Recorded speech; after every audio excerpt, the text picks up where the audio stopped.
I'm a French background. That means my ancestors came to Canada in Quebec then, back 400 years ago, in early 1600. And basically my background is I used to be a Catholic, just a regular guy living in the suburbs, like most North American, live in a house. That was an easy life, actually. You never missed anything.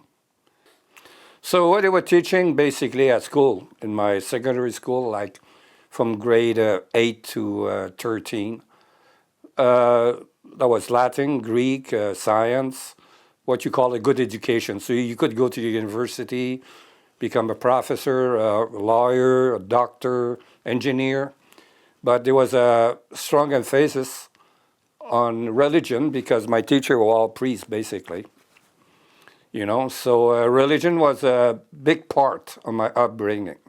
We used to go to church, Catholic church, Roman Catholic church, every week at least. Sundays, we used to observe like Easter, Christmas, and other religious holidays. But Quebec was too small. Quebec City, the whole mentality was getting too tight. Always the same ideas, the same way to be, the same way to think. And I was more of a dreamer, right? So I wanted to know more about and all those things I've read and heard about. So I decided I just wanted to know more of the world. Those days there were some people coming from the Maghreb, Moroccan, Algerian, Tunisian in Quebec City. They came for a better life. Then I remember, I will never forget that guy. His name was Mohammed. I was young, maybe 19, so I went to the coffee shop to buy a coffee and take it home and some food. Then the guy looked at me. He says, put some rose water in it. It will taste good. I said, I don't have any rose water. So he gave me a bottle. I said, bring it back. I took the bottle.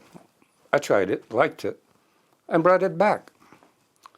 But I was so surprised that somebody can trust somebody else and give him a bottle of expensive stuff, thinking that he will bring it back, and I brought it back. That was my first real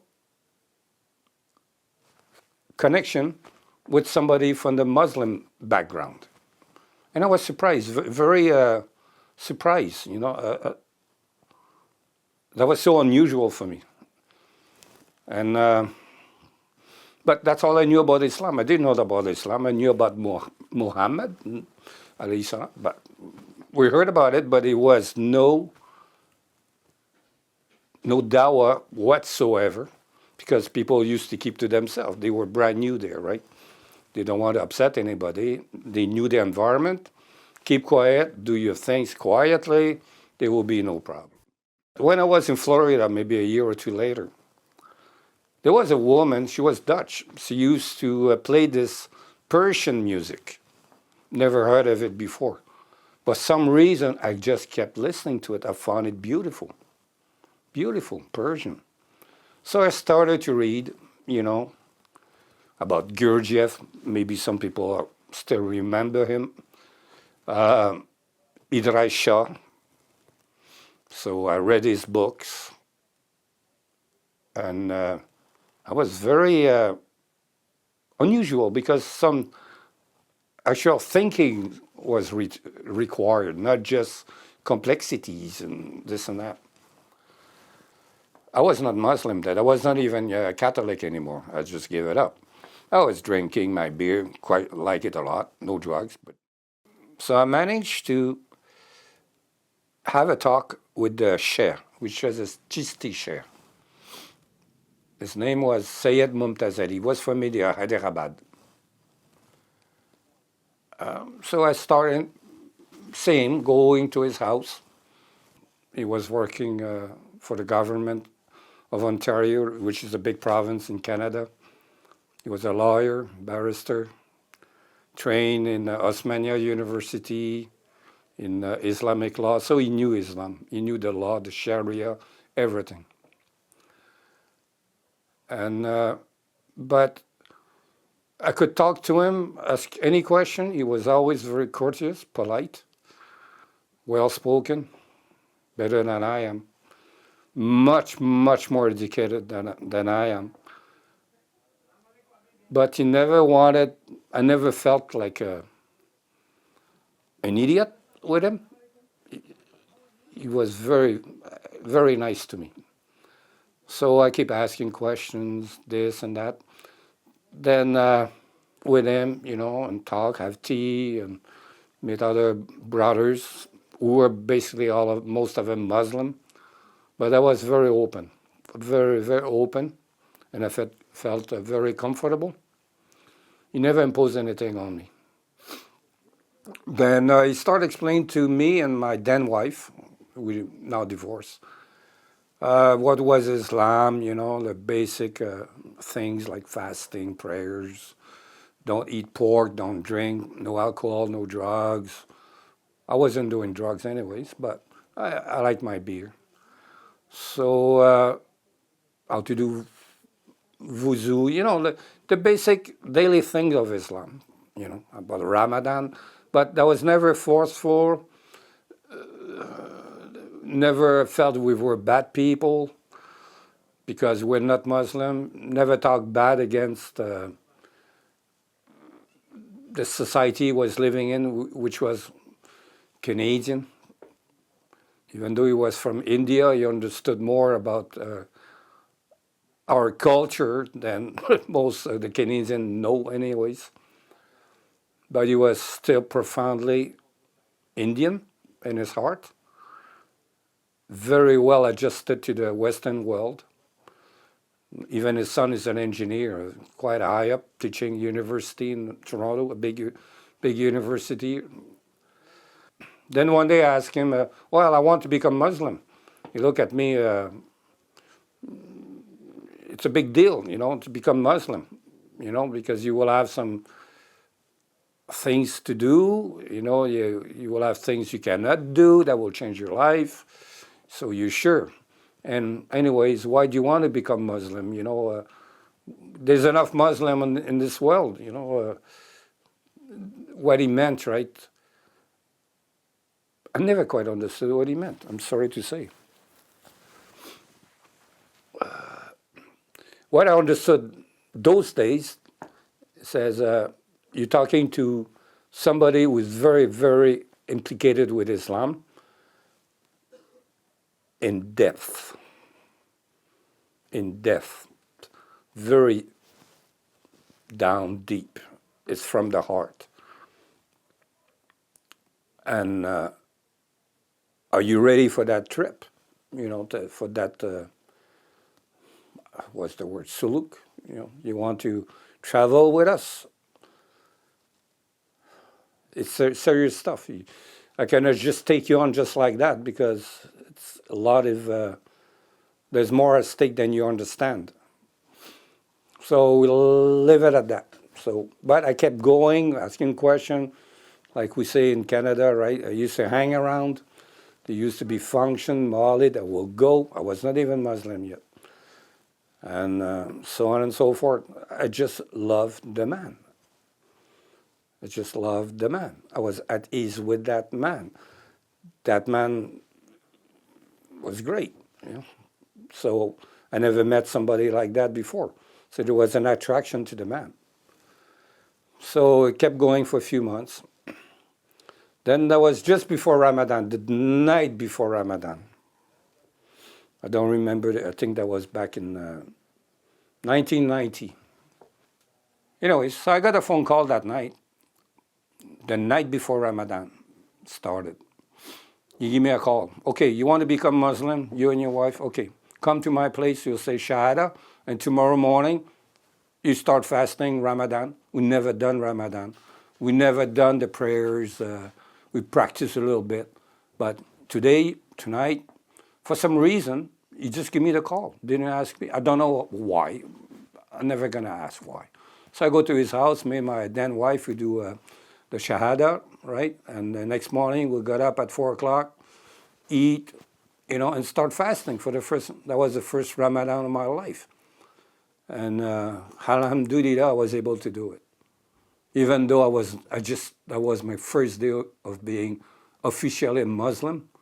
That was Ramadan, the first day of Ramadan. I stopped drinking those few weeks, months before. We have no pork in the house. And, like we just said bit by bit, eliminated stuff, which was actually quite good. Being Muslim and non-Muslim, drinking was not good. That's it. Eating pork is not good because it affects me mentally in a way I only understood when I stopped eating it for long enough. Then I start understanding the effect it had on my spiritual life or my mental life or whatever. Very subtle, right? But because he told me you are what you eat, that's it. So then he goes on, right? Life goes on, keep working and this and that. Then one day, he used to go to Umrah every year, him and his wife. Then one day, he called me and said, Martin, I didn't have a Muslim name yet. You didn't give me one. You didn't try to paint me Muslim. You follow what I'm saying? You see, we want you, your heart or whatever you are, just being, to be Muslim. And you will, the name will grow on you. This will grow on you. The shirt will grow on you eventually. That's the way he was thinking. We'll take you where you're at and bring you back to life. Bit by bit. So he told me, I'm going to Umrah next month. You want to come with me and my family? Okay. All right, sure. I didn't know what I was in for. So, yeah, that's it. Then he announced to the other people he was taking me to Umrah, right? They were all surprised. Why me, It's like this song they have, Paul Simon had a song, Like a Dog, I Got Befriended. When you see a dog on the side of the road and you pat him and the dog is all happy, I was no more than that. A good man just pet the dog and the dog is all happy. That's who I was then. I'm still like that. I'm no more than a dog being befriended by a real human being. But I couldn't pay for the ticket because I was not a rich man, far from it. I was my kids, work was hard. I was going to phone him and say, sorry, Mumtasha, we used to call him Mumtasha because Mumtaz Ali, Mumtasha is, I cannot go, I was crying like, I wanted to go so badly, but I said, I cannot do that to my family for my own personal experience, right? And not having shoes for my kids or whatever, right? I was talking to my wife, I was crying, crying my eyes out. And she understood, right? I cannot afford it because you're gonna lack something. Then I got a phone call from him. He says, oh, I just bought a ticket today. I bought yours too. You understood? I couldn't believe it. I said, I was in shock. But I understood something that day. He was a real Muslim. A real Muslim. Generous man. Take care of his people. Generous with, he was not just blah, blah, blah. He bought his ticket, He paid for the whole trip. It took me a long time to realize how generous he was. But because of that man, I stayed in Islam. Mumtaz Ali, Sayyid Mumtaz Ali, bring me to Mecca, Medina for Umrah. That was the first time I went out.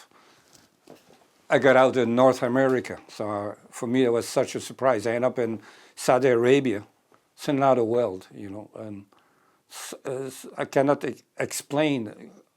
I was not even prepared. I didn't know all the prayers and all the ritual. He had to explain to me bit by bit, as we go, Okay, do this. Okay, dress like this. Okay, stop, go, And so I remember my first thing is when I end up in Mecca. So we go in, then there is the Kaaba, alhamdulillah. I said to myself, I almost slapped myself, is that for real? I couldn't look at it. I was so impressed. I say, who am I to have the right to look at it. So I remember I used to walk around, that's before they did all the big tower and all this and all that, when that was still normal, so to speak. I remember I used to walk like this. Have a look. Took me maybe half an hour before I was able to just look at the Kaaba. I'm here. Say, who am I to have the right to be here? It's a gift. I did not. That was so powerful. I did not even realize it was a gift. I said, if I am allowed to see the Kaaba for real, what a gift. Shukran Allah. That's all I can say. Then I started mingling with people from all over the world, working in Mecca and Medina, the Rasulullah alayhi salam, the shrine. It was so much beauty. That's when I realized that Islam is for real. It's not just an idea, it's for real, has a long history, a beauty, because I saw all the carvings, the painting, and all the intricate, the old, and the carpets. And I remember how good it smelled when I was in Medina doing namaz and putting my face against the carpet. I could smell it, and it was beautiful. It was absolutely beautiful. What impressed me with Islam is the way I got treated by them, by Muslims, the good ones. I'm not talking the one who try to, steal from me, whatever, because people are people, no matter where you at. So we all know that, as well established. But the Muslim I got in deep connection with, relation, business, or just as friends. They were so gentle, and they were good, very what I understood to be good people. They really cared about me. Really, really cared about me. And they were human beings, I finally, I saw what a real human being should be, and I like the companionship of real human beings, which will last for as long as you live or they live, right? There's a connection you can establish, always going to be there. Go back 10 years down the road, still going to be the same thing. That's what I was looking for in life. And Muslim give it to me. My old friends are basically, we just, I met you, we spent some time together. They go their way, I go my way. We come back, we don't connect anymore. With Muslim, we grow together. There's a connection that's long-lasting till we die. And that, for me, is immense value that stabilized me beyond description. To his word, and he's known for Alameen, right? The trust you, the one you can trust. He was giving everybody a chance to the end. To the end. He was so generous, so forgiving, that my understanding of it, that even in the Quran, he tried to forget Abu Lahab. Then Allah said, whoa, there's a limit to everything. You have your limit. I take care of him. But he was willing to extend forgiveness, intercession to everybody. He tried to see the good, and he was saying the good in everybody. And he had an intelligence that never been surpassed. You cannot describe, there's no one before him like him, there'll be no one after him like him. In all that we cherish as being good in this world, he had it to the highest of creation, and nobody can beat it. He was the top of the top of the top. Before, after, he was the top.